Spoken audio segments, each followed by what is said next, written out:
Pearson, One-on-One, sponsored by Montlick Injury Attorneys. Good evening and welcome to One-on-One. My guest tonight comes from a family of singers, the Winans. The young Priscilla Marie Winans never wanted to take center stage, but that didn't stop her parents from making her sing a solo.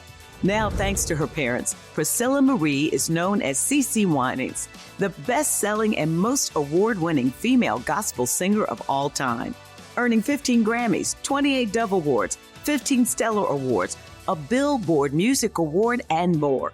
However, what's most important to her are faith and family. She came to town to talk about her new album with me and a few of her biggest fans. Every one of them is my favorite songs. Every one of them have ministered to me. But I remember a period that I was going through some things, and her album, Alone in His Presence, was the thing that brought me through, brought such healing to me. My favorite overall is Everlasting God, because it starts so slow and then it ramps up and tells you how he's really with you. But the favorite on this latest project is definitely In a little while. Yeah, because it talks about Christ's return, and we need more people talking about that. Goodness of God. That's my favorite song. It just starts my day off. After I work out, I get a moment to just praise and get ready for whatever the day brings. Oh, that would be Believe for It. Everybody in life goes through something, whether it's mental, physical, emotional, and you just got to stop and trust and believe. Your album, your brand new album, More Than This. I just learned this is your second live album. The first one you did during COVID can only have about 50 people. That's right. But for this one, when I saw the video, it was amazing. Oh. What is the joy of going live and then the bad of going live? Well, let's start with the bad first. The bad is, I love the studio because you can listen to it, go back, fix it, listen to it again, fix it again. Live, once you do it, you're out there. And nowadays you can go back and do a little something here and there, but you can't because you got the mood of the room you have. So live, you're there. It's live, and so that's the drawback on live. So how many takes did you do over again? I'm curious. What do you mean, on the live? Uh-huh. I didn't do... You didn't stop at all. No, you just went straight I kept through. going. Thank God. We probably would have stopped if something was wrong with the cameras, but we really went, I want to say we went straight through. But the great part about live is the audience. Yes. Oh my goodness. I'm telling you, when you hear this record and you hear the audience singing, it just sounds like you're in heaven. Well, I saw the video. Yeah. And it was almost a party, a church party. Yes, it was. It was a Holy Ghost party. So when I was listening to the album, and I have my two favorites, which were the first ones to come out. Okay. The Goodness of God. That is an amazing song. Thank you. Great song. Oh, I will sing of the goodness of God. I love your voice. Where did that come from?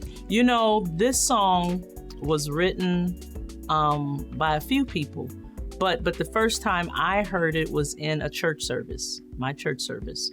The worship team was singing this song, and when I heard the song, it just hit my heart. It hit my heart, and I just began to weep. And I said, where did this song come from? And I didn't know, but it had came out a few years prior.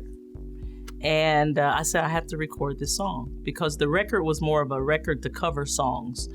That's what my live records have been. And so I took this song to the team and was like, okay, we're going to do this song. And they felt like, well, it had been done before. And I'm like, well, I had never heard it. So if I hadn't heard it, and I'm in the music, right? And so they agreed. And I was like, okay, we're going to do it. And it has just touched the hearts of people all over the world. I think it's something that everybody can relate to. We understand that if it wasn't for the goodness of God, none of us would be here. That's right. And that's every nation, every culture. It is just connecting. It's connecting to the hearts of people everywhere. It's a song of celebration and has already topped the Billboard music charts. When we return, CeCe lets us in on a little secret with the making of the music video, That's My King. You're trying to get into my secrets now. Wait a minute. Plus, her lyrics inspire so many. So what inspires her songwriting? We get a glimpse at the process when we return.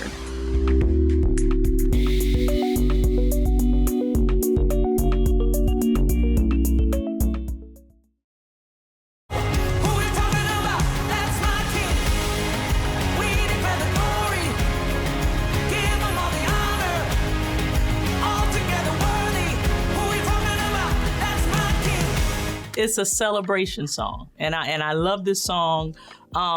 It's a song to glorify God, but also to bring people in. You know, we've been dealing with a whole lot of sadness, and we all need joy, and it's a joyful song. The Bible says, sing a joyful praise unto the Lord, you know, and that's what That's My King is all about. But I am so excited because just seeing the kids, I'm seeing my grandbaby sing it, and it's just catching on fire. But it's everybody celebrate. It's making people laugh and smile, and like you said, they're singing at the top of their lungs, whether they can sing or not. Whether they can sing or not. Well, you know, that was the thing when I saw the video and saw all of the different people who were there. They all look like professional singers too. So where did you find this crew? You're pretty good. You're trying to get into my secrets now. Wait a minute. You're getting into my secrets. Well, okay. Since you picked it up, Monica, when we were going to do the live record in Nashville, I said, let's invite all of the worship teams from the different churches. And we sent them out the songs just a few days before so they could just hear it. Because, you know, worship teams, they're used to learning stuff fast and singing it. And all of them came, and it was heavenly. You're right. They were singing, and you can just hear the beautiful voices throughout the whole thing. So you caught me. Well, it wasn't just a regular no, because they look like audience. professionals. But what really got me was the joy in the performance. They weren't performing. They were really into a service. Right. They were worshipers. Yes. And that was the heart of it. We came to worship. And, you know, things happen in worship. Great things happen in worship. Healing happens in worship. Hope is given in worship. And so we came there with a goal, and that was to be one, to be unified. And the Bible says that unity demands a blessing. And so we had a great time. Well, that was a Holy Ghost Spirit blessing. It really was. Because you could see it in everyone. You could see it in their faces. And you saw these young people. That was the other thing. You saw these young people fully embracing the words of the song. Fully embracing it. And you don't see that a lot with young people. Wow. I just can't believe all the stuff you observed. Yeah. I mean, really, it would be her, right? Because you're right. You're right. The young people... And I don't know what that is except just the Spirit of God, you know, where you see the generations coming.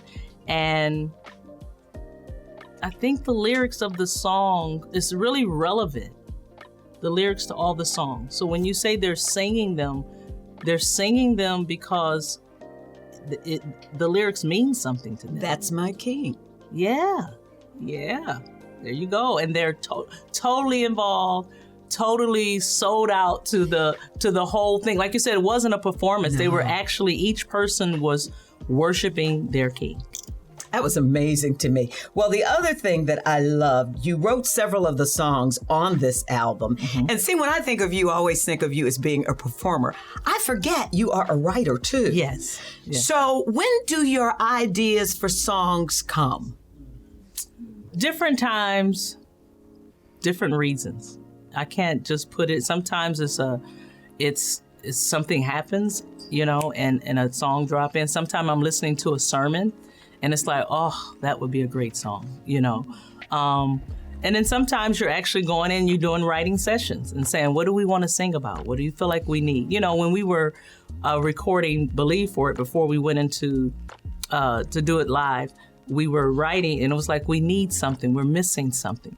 And that's when we wrote Believe for it. It was like, we need an anthem. What do people need to hear right now? It was during the pandemic. It was during COVID. It was like, we got to find some way to put some faith. We need faith because people are giving up. People are hurting. People are losing loved ones. They're fighting for their lives. And that's when Believe for it came, you know. And we got together, you know, the producer, Kyle, he called, he was like, hey, I was mowing my lawn and I got this lyric and I was like, oh my God, that's what we need. So it's through prayer. So it happens different times. Now, when a song hits you, do you write it down, type it up? Oh, thank God for that phone. You don't have to type it up no more, girl. I'm not good with technology, but I got that down. You push that button, it's like, oh, it's an idea. Sometimes it's just a melody. Sometimes it's a lyric. Sometimes, oh, this is going to be good. I need this. And I'm just speaking into the phone and I'll come back later. Sometimes it's months later. Sometimes it's longer. But you go back and then you listen to all those pieces of songs and it's like, this is what I'm looking for. Well, the one I want to talk about is Be Still and Know. That's amazing you would say that, because that's one of the ones that I wrote like in the middle of the night. It came to me and I got my phone and I was just like, be still and know. I know God wants. It's a message that people need to hear because they're dealing with anxiety, fear, depression. And it's like God is saying, I'm still God. All the stuff that we're going through, he's not nervous about 2024. We might be nervous, but God is not nervous. He knows the end from the beginning. And we just have to just be still and remember who he is, that he's sovereign. He still has all power. Yeah. He's love. When I look at my grandkids, and you see what they have to grow up in, if I'm not careful, it's easy to go into worry and fear. And God is like, no, I got this.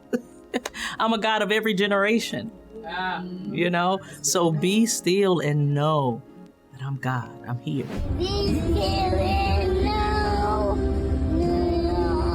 God. You with me, you all my troubles. So there's something very special about that song because, I follow you on Instagram. Oh. And there was Wyatt, your grandson, in his little car seat, singing away. Singing away. He loves that song. He does. And hearing him sing those lyrics, those grown-up lyrics, in trouble. I'm like, yeah, you stay in trouble, all right. But yeah, to hear him sing that, be still and know, and he gets in the car, I want to hear Gaga, and be still and know. And it's like, for everybody, she's Gaga. I'm Gaga. Yes, I'm Gaga. And I haven't seen Lady Gaga yet. I'm gonna tell her there's a new Gaga in town. But yes, he sang it with all of his heart. And when we captured it, I was like, oh my God, we got to share this. My assistant Zara was like, please, can we share it? I was like, yeah, you have to share it because he sings it with spirit. Yes, it's like he really means it, And for me, it just makes me want to weep.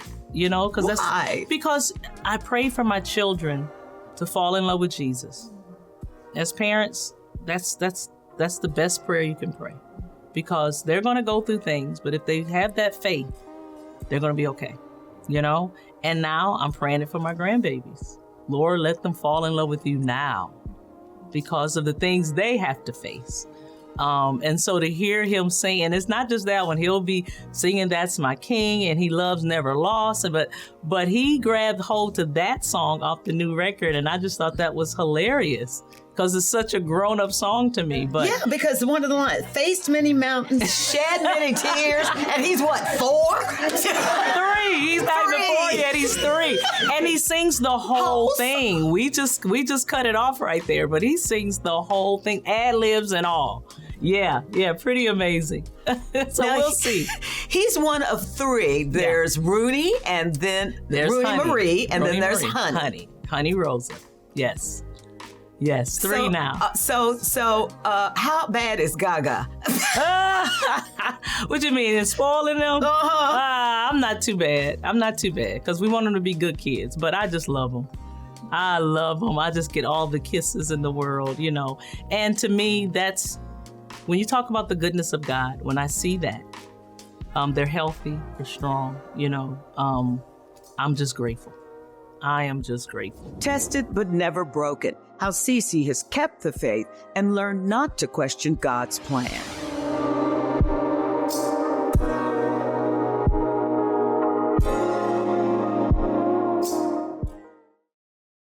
The song Too Late to Lose was also written by CeCe as a song of encouragement. Oh my goodness. Yeah. Too Late to Lose. Powerful. I think if we as believers, if we as children of God would take a minute to reflect on what God has already done.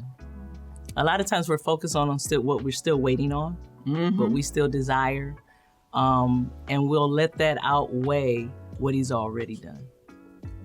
And I think that's one of the plans of the enemy. He just tries to make you so uptight. He'll make mountains out of molehills.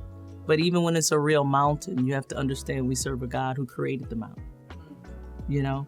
And so when you look back on what God has already done, you realize it's too late to lose. We were talking earlier, and something you shared with me that I think your mom told you. My mom always said, none of us came to stay. None of us came to stay.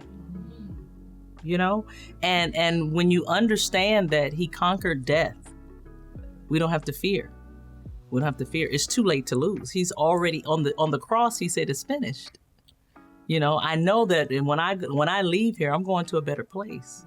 So however I leave, whenever I leave, I've already won. So wherever people are facing, I want them to understand when God is for you, who can be against you? And focus on what he's already done, because you're a winner. He won it all for us, you know? And I think when you realize that, you can enjoy that peace that surpasses all understanding. So when has your faith been tested, and how did you get through it? It's been tested through life tests. You know, it's always a test. It's always a test, but I've never been shaken to the point of not believing. Even when your brother died of heart disease? Even my brother died. I didn't understand it. I didn't see it coming. But I remember my sister saying, CeCe, how are we going to make it without Ronald? I said, Debbie, I don't know. But God does, right? What we don't know, we can be totally sure that he does know. What we have to understand, what I've learned over the years, is that I don't have to know how he's going to work it out. I just know that he is going to work it out because his word is true. Even when everything looks contrary to what you thought, to what you prayed for, he's bigger than our prayers being answered. You know, when you understand that he's good no matter what, even in our worst circumstance, God is still good. Because we only see half of the picture. We don't even see half of the picture. Mm-hmm. He's God and we're not. So he sees the end from the beginning. I tell people this all the time, Monica. It's so funny. So when I look over my life, and even in some of those darkest moments, crying out to God, Lord, I need to do this. And none of those things that you're asking for really comes. But then you live long enough and you look back and say, Lord, I'm so glad you weren't listening to me. I'm glad you heard me, but you didn't listen to me, you know, because he knows, you know, why you're going through this. Like you said earlier, again, in our conversation, even what you've gone through, mm-hmm. You ask them, what's happening? What am I supposed to learn from this? What am I supposed to learn from this? And he used it to bless you and to bless so many other people. So that's how big he is. You know, we can't bring him and limit him to what we see and what we experience. And so that's why my faith is never shaken. Now, I might be nervous or sad because you're not exempt from pain just because you're a believer. But I am exempt from going through anything alone. Mm. He's always with me. So this year, you will be married 40 years as of June 23rd. You got it right. And I still like the guy. 40 years. I think it's kind of cool that your married last name is Love. Oh, me too. Because that's what you exhibit. But I got stuck with Winans. It's like, guys, my name is Love. But I got known as Winans first. But yeah, Priscilla Love is my name. Alvin Love. Yes, 40 years. How has it sustained when you are so visible and the best known? Because I have the best hubby ever. He's never been intimidated. He's always supported me 200%. You know, I could not have done it without him. Our marriage would not have made it.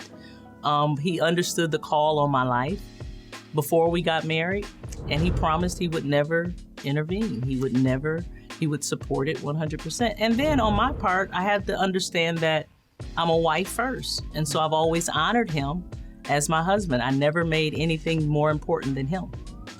And so it's loving each other, doing unto others the way you would want them to do unto you. And yeah, we laugh a lot. It's been a great 40 years. It really has. Coming up, how CeCe reacted when her husband wanted to start a church and the new role she's taken on in their church. Plus, the story behind the duet of CeCe and BB.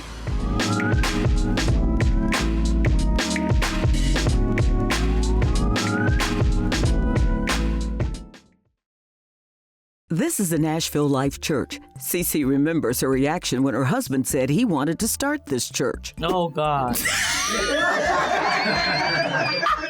We still go through tests, right? But you know what? I knew it wasn't. Alvin is so comfortable in the background.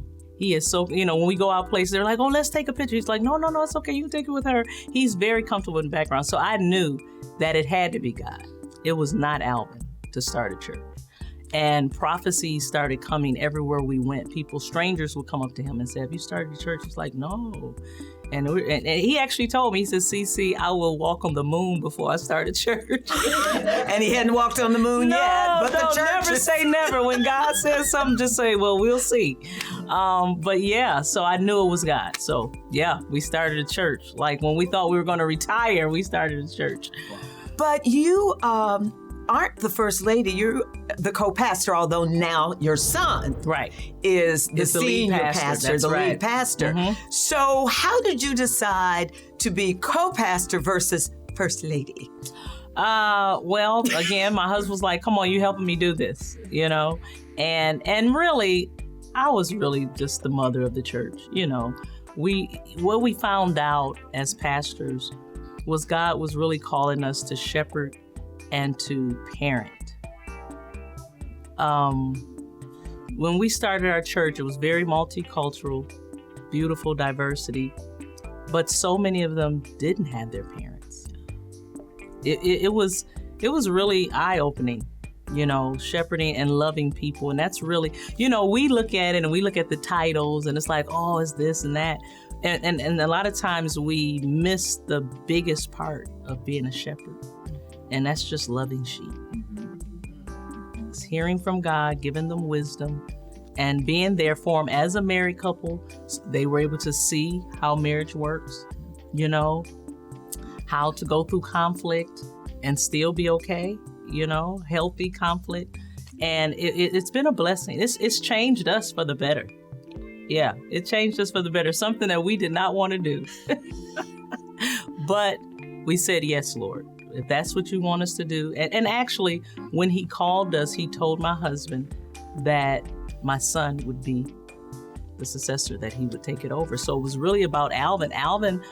My son Alvin, really started the church with us and was part of the team from the beginning. So we pastored, though, for about 9 years before we turned it over to him. And he's been in that position now, 3 years? About 3 years, yes.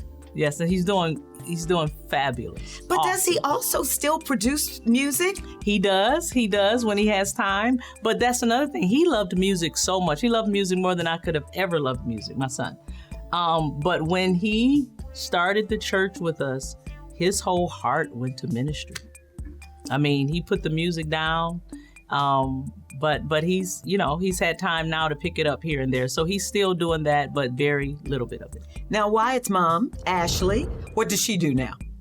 Ashley loves doing hair. She's been doing hair for years. Yeah, but she works with the church as well. She's serving the kids team. I mean, we just understand that it's a privilege to serve God's people. And so I'm grateful for Ashley and my son-in-law, Kenny, and my daughter-in-law, Jasmine.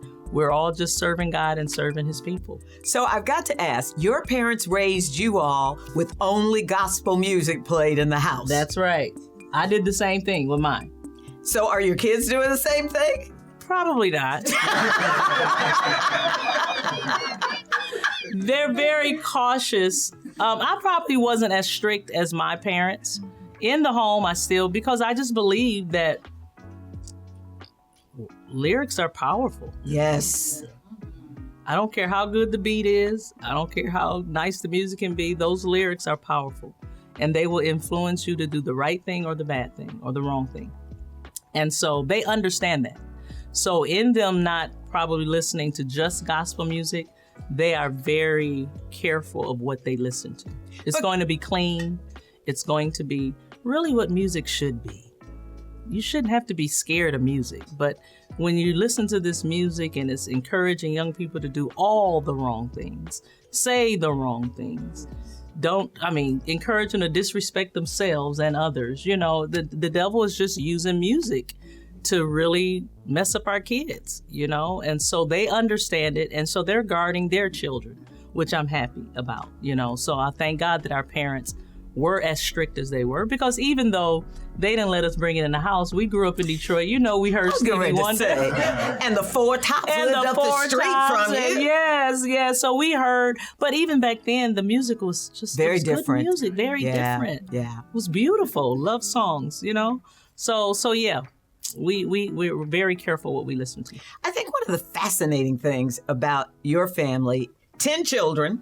Ooh, I get weak thinking about it, yeah. 10. She had 7 boys first, and then me and 2 other girls. Yeah, me and Ashley. So you were the one who at age 8 was made to sing solo. Yes. And didn't want to. No, didn't want to. I've to this day, I am much more comfortable in the background than up front. I know people can't believe that. And within my family, we all sang. Yeah. You know, my mom and dad met singing. And so we all sang, but singing in the choir was perfect for me. Singing in the children's choir to the adult choir, I just loved it. I love being with people. I love to sing, but never had to be out front. My parents had different plans when I was younger. They made me sing solos. I stood up there and cried through it all. You would think they would feel bad, but they didn't. They said, you're going to sing it again and again and again till you stop crying. It was back when the parents could care less what the kids thought. Exactly. Right? But they saw it in us. And I thank God for that. They spent their money putting all of us in concert. We used to put family concerts on Christmas and Mother's Day, and we just had fun. And then the Lord just began to open up doors for all of us. Now you coupled with your brother BB at first. How did that happen? So BB and I were called to audition for the PTL Club in Charlotte, North Carolina. And we went to audition for this group. A friend of ours knew all the kids that could sing in Detroit, the Winans family. And so we went and we auditioned, and we both made it. And BB made it on this, don't tell him I told you this, but he made it on the second go around. I made it first. Always have that over his head. I made it first. And they gave us a song to sing. Jim and Tammy Baker, I think it was Tammy who came with the idea for us to sing. Officer and a Gentleman was the movie, but the song was Love Lift Us Up. Yes. And she wanted us to change the lyric to Lord Lift Us Up. And so they gave us that song to sing together. And we were the only people of color, I think, in the group at that time. And so when the people saw us on national TV, they were like, can those 2 colored kids come sing at our church? And we were like, well, we'll come, but we only sing this one song together. And so that's how BB and CeCe, we got our little cassette tapes back then. It was like, okay, you do this part, I'll do that part. And the rest is history. That's how we started singing together. But you know, that was a song that was popular both in the secular and the Christian music world. Right. You and your older brother. Yes, 2 years older. Right, 2 years older. Your music is crossover. It always has been. Because it's very contemporary. Again, when I went to PTL, I was probably about 17 years old. So BB was 19. We were kids. And so we grew up on Andre Crouch and Rance Allen. And so we were used to contemporary music. It wasn't until we came out with our music that we realized that the majority of the world saw gospel music as only traditional music. Yeah. So then they were like, oh, that's not gospel, you know. They're not in it for the Lord. You know, we got accused of a lot of things. But it was something we were totally used to because that's what we grew up on. So because of that contemporary sound, R&B would play it. The radio stations, all the radio stations would play it, you know? And so we had that crossover success appeal since the beginning. So we were kind of shocked by it, but it was cool, you know? rising above her grief for an emotional performance. CeCe talks about losing her good friend, Whitney Houston, plus how she's inspiring the next generation of gospel singers.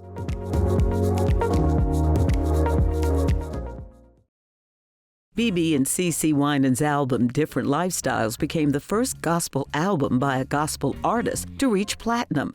Addictive Love was played on gospel and R&B stations. It actually was a #1 hit on the R&B charts. It was just amazing to me because we just went in doing music we love. BB did the majority of the writing, and it was just the chemistry that we had. And I have to give him the credit because he was, some things he would write, I'd be like, I don't think that's good. He was like, it is good, girl. Get in here and sing the song. He was the older brother, so I was like, okay. But he was right, and people just connected. We would go into the restaurants, and this guy said, man, I heard your song in the club. I was like, you did? I was like, oh, Jesus. But then he was like, yeah, and it followed me home, and I ended up going to church. And I was like, oh, great, thank God. It turned out good. So, yeah, our music went outside the four walls of the church to the people who really needed to hear it. So I saw you on it's on another channel, American Idol, where you were Roman Collins. I guess you'd call him you were his coach. You were Yes. Roman Collins' coach for American Idol. You seemed to enjoy it as much as he did. I enjoyed it probably more. I went in you go in like the day before for rehearsal. Roman's, I think, is about 24 years old. And so he had been listening to me before he was born. And he was so excited, right, to sing with me. But also, he's just an old soul, but also so sincere about the Lord. His first words to me really was, after we greeted, he was like, it's Pentecost Sunday. Oh. And I was like, it is Pentecost Sunday. He said, oh, it's going to be awesome. And we sang like we had been singing together for years, right? Then we went into rehearsal to rehearse on the stage, and he was just, I could tell he was trying to draw back because he wanted to honor me, But I talked to him, but I was like, look, this is about you. This is not about me. I said, you go out here and you be yourself and you give everything you have. I said, I've been doing this a long time and I'm used to being a duet. I said, so I'll go around you, you go ahead and fly and I'll go around you. And I just had a blast watching him because he could barely contain himself. Do you play an No, I instrument? can't play anything. Your voice is your instrument. That's it. That's the only one I got. How did that happen? I don't know, because all my siblings play, almost all, let me see. Maybe Debbie might not play, but the rest of them play something. And they play pretty good, but no, I never did. I told you, I was like, Whitney used to call me the reluctant star. She said, you still trying to back out of this thing, and you've been in it for too many years. And so I wish I would have taken out time to learn. No, I think you're doing okay. You mentioned Whitney. She was a dear friend of yours. Dear friend and sister. And I think one of the hardest things I've ever seen you do was to sing at her funeral. Oh my gosh. It was. You could tell. It was painful for you. When they asked me, I knew I had to do it, but it was something that I just didn't know if I was going to make it. I didn't know if I was going to make it, but the Holy Spirit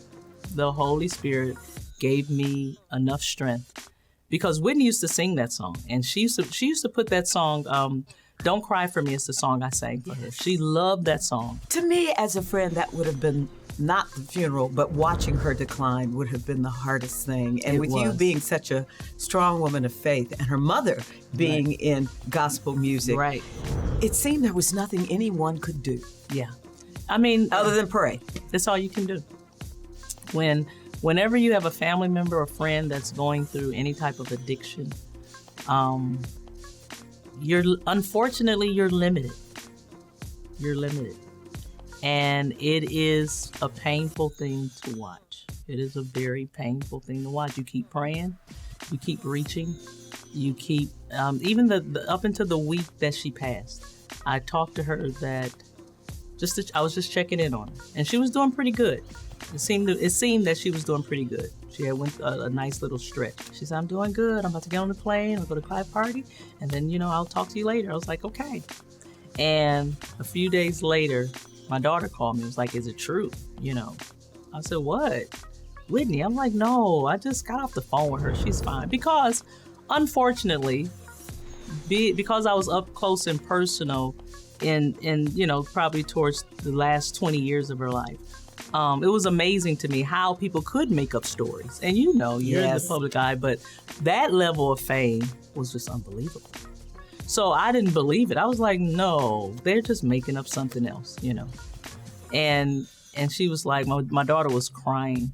And so I called Pat, Whitney's sister-in-law, and I just said, "Is it true?" And she was like, "Is Alvin with you?" I'm like, "No." And I knew. And so that was just, yeah. Up next, CeCe gets ready to celebrate a milestone birthday. Her thoughts on aging and what she's doing to preserve her voice.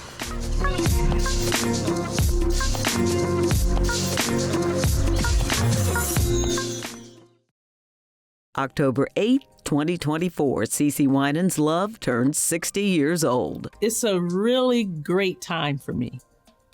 Getting older is a blessing. Yes, it is. We live in a culture that tries to push the elderly away, but man, every year is a blessing. Yes. And I feel like you come into, who you are, your purpose. You're not trying to impress anybody. The things I used to get upset about, I look back now and laugh. It's like, what? Because people always ask me, what would you tell your younger self? And my response most of the time is just chill out. Mm-hmm. Because God is who he is, and he will do what he says he's going to do. So we really don't have to be anxious for anything, So I love life right now. I love that I'm a mom. I love that I'm a grandma. I love that even just being able to share the stage with Roman, 24-year-old, and to see that I just believe he has a bright future, I love that. I love being able to share my story. I think my life is all about, right now, I do a conference called Generations. I was going to ask you about that. And I just feel like it's all about pouring into the next generation, making sure that every lesson that I've ever learned, I heard Dr. Miles Monroe say, our goal should be to die empty. Oh, I agree with that. He said one of the richest pieces of land is graveyards where dreams died and people didn't accomplish what they need to accomplish. So that's my goal, is to die empty. I'm here today, and I'm sure you are here too, because of people who cared about us, who went before us, cared enough about us to tell us the truth, teach us how to be women, strong women of faith. And I owe everything to them. So now it's just like, I think it really hit me maybe when I turned 50, that, who are you pouring into? It's your turn. I'm the mother of the church now. You don't quite know when that happened. It's like, oh, okay, I'm the mother of the church. I have to make sure that I'm pouring into those who are coming after me. So that's what my life is all about, and I love it. So with your voice is as pure and clear and clean as it was when you were 19. Or 17 to begin. Thank you. What do you do to maintain your vocal cords? Because we got a lot of singers who'll be watching the show wondering, right, how can I save my voice? Well, first of all, I have to do that. I've traveled with singers, and even some singers in my family. They can laugh and they can talk and they can do all of that and still have a clear voice. I can't do that. When I go out on tour, I have to be very disciplined. It's no fun for me when I'm off the stage, because I have to go on vocal rest. I can't do caffeine. Caffeine dries your throat out. And the older I get, what I used to do is not as easy. Praise God. So I have to do some extra things. I had to work out to make sure you have that breath to give. Because I went out there at first like I was just going to do it like I used to, and my body was like, oh, no, honey. You are not 30 anymore. It's like, oh, okay.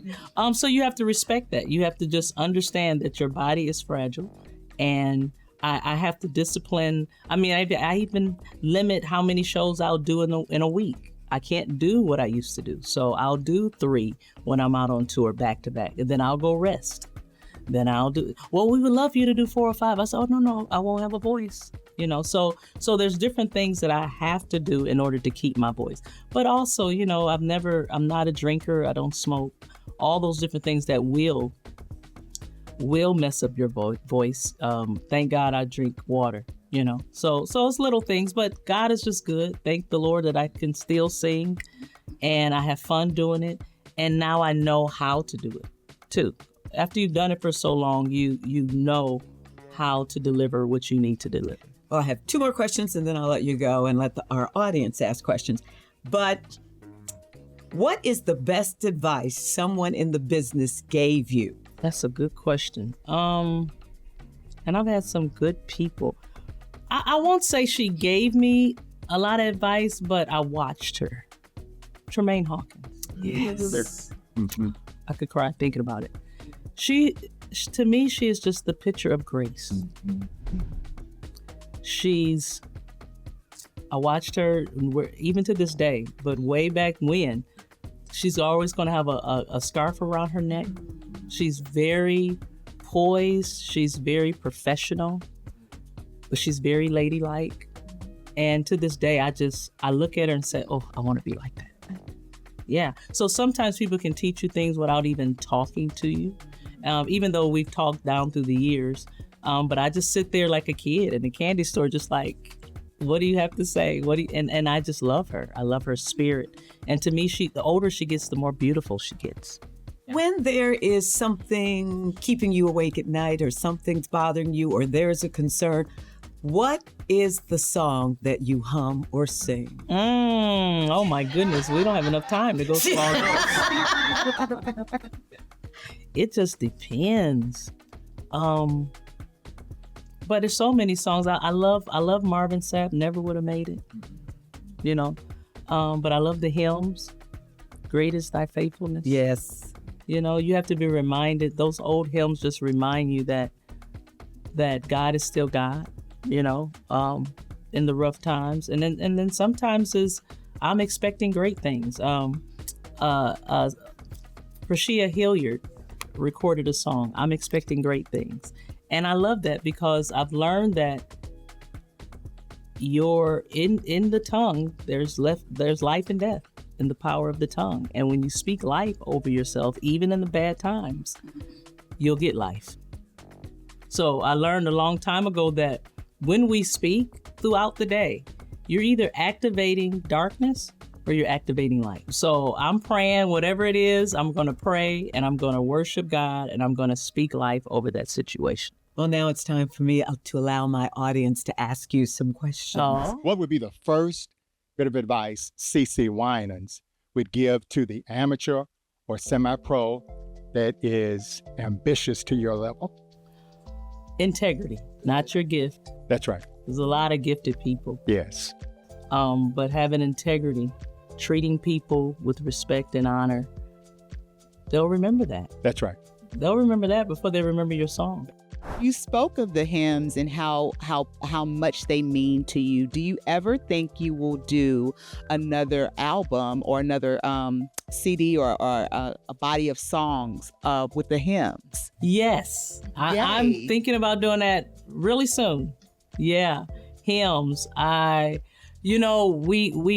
do them throughout our tours. We'll put a hymn or two in there. And what's beautiful to see, even this last time when I was on the Goodness Tour, it's beautiful to see all the generations singing them.